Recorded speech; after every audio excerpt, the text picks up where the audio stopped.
Lectio Divina. Lectio Divina. Lectio Divina, une émission pour méditer, prier et vivre la parole de Dieu au quotidien. Lectio Divina. Lectio Divina.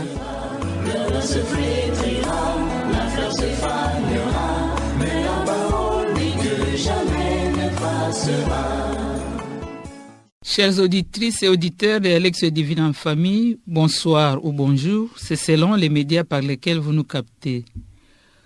Notre joie est toujours immense de vous savoir toujours nombreux aussi pour participer à la Lectio Divina en famille.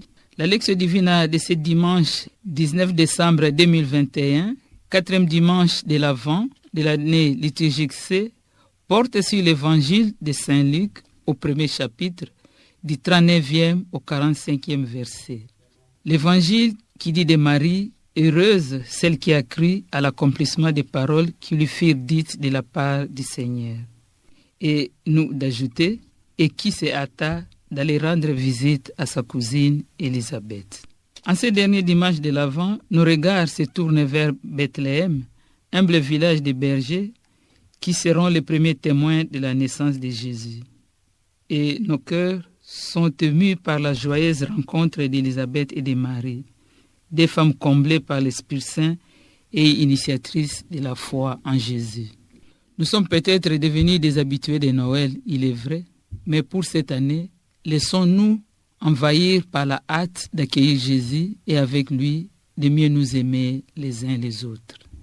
Pour vivre cette expérience, nous avons dans ce studio quelques membres de l'Institut Sainte Famille, à savoir Papa Guillaume Kabongo, Papa Augustin Chimina et Maman Iguette Chimina.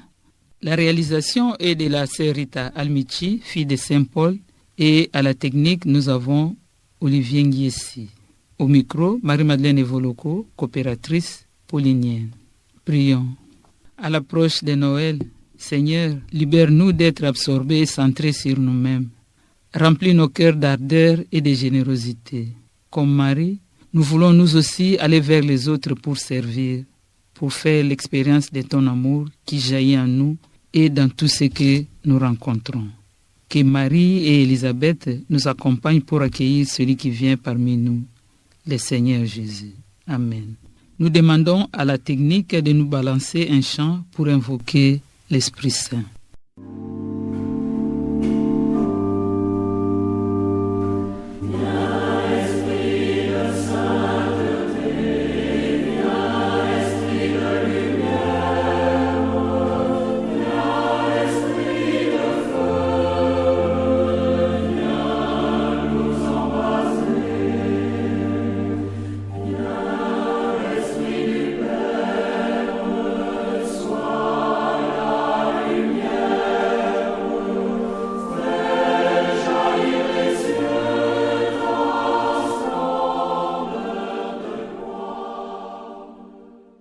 L'évangile qui guide cette lecture divine en famille de ce quatrième dimanche de l'Avent porte, comme nous l'avons annoncé, sur l'évangile de Saint Luc au premier chapitre, du 39e au 45e verset. Un évangile qui nous présente une merveilleuse rencontre entre deux femmes qui sont liées par des liens de parenté et qui ont en commun leur espérance et leur maternité qui les engagent tout entières dans le plan de Dieu. Sur ce tableau de la visite de Marie à Élisabeth, nous pouvons porter trois regards. Le premier regard se porte sur la foi et la charité qui caractérisent Marie et qui sont les fondements de notre vie chrétienne. Marie a cru à la parole de l'ange au sujet de sa cousine et est allée lui porter secours dans un acte d'attention et de service. Notre deuxième regard se porte sur l'élan qui caractérise Marie. Cette extrême promptitude, cette rapidité, la Bible nous dit, elle se hâte. C'est aussi là l'image de l'Église qui accueille dans la foi les paroles du Seigneur, mais qui ne la garde pas pour elle. L'Église porte la parole de Dieu au monde dans la louange et le service. Enfin, le troisième regard se porte sur l'image de la rencontre. Par la venue de Marie chez Élisabeth, c'est Dieu lui-même qui rend visite à ceux qui l'attendent. Élisabeth nous représente avec nos peines, nos faiblesses, nos manques de foi et les échecs qui en résultent. Et Noël, c'est la véritable rencontre de Dieu avec les hommes. Noël, c'est Dieu parmi nous. Ainsi, en ce moment où nous nous apprêtons à célébrer Noël, prenons conscience que c'est Jésus qui va naître est au fond de chacun de nous. Que tous les espoirs nous sont permis et que le Seigneur donnera une suite à toutes les paroles qu'il a dites jusqu'à leur plein accomplissement. Après cet aperçu sur l'Évangile, nous passons à la Lectio, première étape de notre Lectio Divina. Avec attention, suivons pour la première fois la lecture de notre texte biblique. Évangile de Jésus-Christ selon saint Luc. En ces jours-là, Marie s'est mise en route et s'est rendue avec empressement vers la région montagneuse, dans une ville de Judée. Elle entra dans la maison de Zacharie et salua Élisabeth. Or, quand Élisabeth entendit la salutation de Marie, l'enfant tressaillit en elle.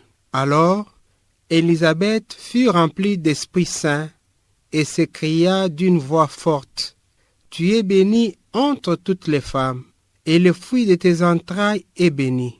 D'où m'est-il donné que la mère de mon Seigneur vienne jusqu'à moi? Car lorsque tes paroles de salutation sont parvenues à mes oreilles, l'enfant a tressailli d'allégresse en moi. Heureuse celle qui a cru à l'accomplissement des paroles qui lui firent dites de la part du Seigneur. » Acclamons la parole de Dieu. Louange à toi, Seigneur Jésus. Accueillons avec joie la parole que nous venons d'écouter, afin que Dieu lui-même se révèle en nous, comme il a révélé à Élisabeth la merveille qui s'opérait en Marie. Ainsi, gardons pour la première fois un moment de silence avec cette musique en sourdine que nous propose la technique pour faire résonner en nous la parole que nous venons d'écouter.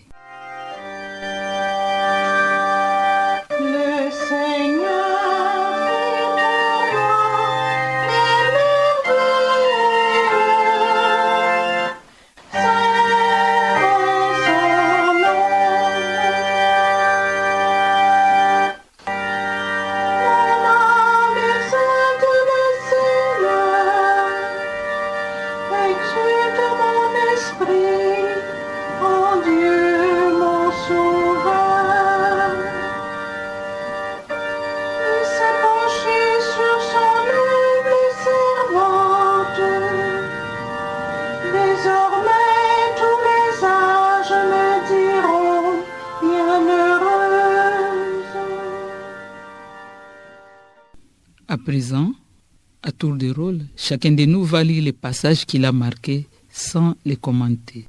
Le passage qui m'interpelle dit ceci. « Heureuse celle qui a cru à l'accomplissement des paroles qui lui firent dites de la part du Seigneur. » Pour moi, c'est les versets 43 et 44 qui m'ont touché.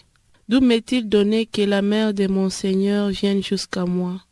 Car lorsque tes paroles de salutation sont parvenues à mes oreilles, l'enfant a tressailli d'allégresse en moi.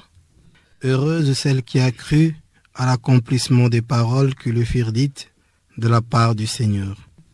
Cet échange nous conduit à la deuxième étape de notre Lectio Divina, la méditation. Étape où chacun de nous, dans les profondeurs de son cœur, va laisser le Seigneur se faire présent. À présent, avec recueillement, partageons les fruits de notre méditation à tour de rôle, en commençant par la lecture des passages qui nous ont marqués. Je suis dans l'admiration de la foi de la Vierge Marie, qui accepte la parole de Dieu, le message que l'archange Gabriel lui dit, elle la contemple, elle l'intériorise et le garde. Est-ce que moi aussi j'ai la foi de Marie pour avoir la conviction d'avoir la réponse à mes problèmes, même si cela tarde? Est-ce que ma foi peut me permettre de déplacer les montagnes des péchés qui encombrent mon cœur, afin que je puisse bien accueillir Jésus qui vient? Ma foi peut-il me permettre d'avoir de la patience, d'extirper la peur en moi, d'être persévérant dans la recherche de l'accueil du Christ? Et je me pose aussi la question, je me demande, est-ce que dans mes relations avec les autres, dans mes rencontres avec ma famille, mon épouse et mes enfants, est-ce que je leur apporte de la joie, la quiétude pour qu'ils soient heureux? Je suis donc appelé à un travail missionnaire, d'évangéliser ma famille pour que Jésus qui vient me donne la foi, l'humilité et l'acceptation aisée de sa parole dans ma vie. Ces deux versets m'ont beaucoup touché et me parlent de visitation de Marie à sa sœur Élisabeth. Élisabeth était surprise de la visitation de Marie. Juste à la salutation, l'enfant qu'elle portait a tressailli de joie dans son ventre et elle est remplie de l'Esprit Saint. Elle a commencé à prononcer des paroles de bénédiction, des louanges, d'actions de grâce. Et les versets m'interpellent personnellement en tant que fille de Marie à être solidaire, car Marie n'a pas regardé son état, mais elle est partie visiter sa sœur. À travers ces deux versets, je me sens dans la joie, car Marie vient me visiter aussi aujourd'hui. Elle m'apporte la paix et le bonheur. Et je dis, Marie, tu es la bienheureuse, car tu as porté dans ton sein le Sauveur du monde. Tu es remplie de grâce et de paix. Je peux être que dans la joie, car elle est avec moi. Elle me soutient. Elle intercède pour moi et pour ma famille. Cet extrait de l'Évangile m'interpelle au sujet du bonheur qui réside en la croyance en la parole de Dieu. Elle me révèle que croire en la parole de Dieu apporte le bonheur. À l'instar de Marie, qui a cru en la parole du Seigneur par l'ange, qui a promis de faire d'elle le tabernacle du Seigneur, qui a promis de passer par elle pour donner à l'humanité le Messie, le Sauveur, le Christ. Cet extrait de l'Évangile me dit clairement que par la parole du Seigneur, en l'écoutant et en y croyant, je trouverai mon bonheur. Pas le bonheur pour moi-même, mais le bonheur pour moi et mon prochain. Le bonheur à partager, le bonheur à donner. Après ce partage, nous voici à l'oratio, troisième étape de notre Lectio Divina. Étape où la parole méditée devient prière. À présent, de tout notre cœur et toujours avec joie, adressons nos prières au Seigneur. Seigneur Jésus-Christ, Maître, voie, vérité et vie, augmente en moi la foi de Marie, afin que je sois un vrai missionnaire, convaincu et convaincant dans l'annonce de la bonne nouvelle à mes frères et sœurs. Amen. Merci Seigneur de nous donner Marie comme mère, reine du ciel et de la terre. Par son intercession, accorde-moi les grâces dont j'ai besoin. Amen. Seigneur, merci de me révéler le bonheur caché en ta parole. Donne-moi d'y croire tous les jours de ma vie. Donne-moi de toujours écouter ta parole, de la méditer jour et nuit, de la partager à mes prochains, à ton peuple, d'être ta bouche parmi ton peuple, afin que tous soient heureux, comme tu nous le promets au travers de ta parole. Amen. Chers auditrices et auditeurs de la Lectio Divina en famille, nous voici arrivés à la fin de notre lecture priante. Nous vous disons merci pour votre attention soutenue. Merci à tous les membres de l'Institut Sainte Famille qui se sont joints à nous pour préparer cette émission. Encore une fois, merci à vous tous.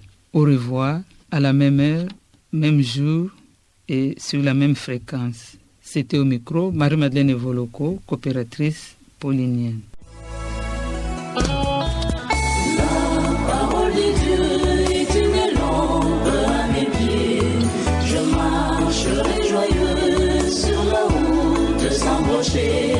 Lectio Divina.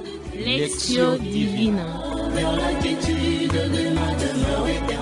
Lectio Divina, une émission pour méditer, prier et vivre la parole de Dieu au quotidien. Lectio Divina. Lectio Divina. Le se flétrira, la fleur se fanera, mais la parole de Dieu jamais ne passera.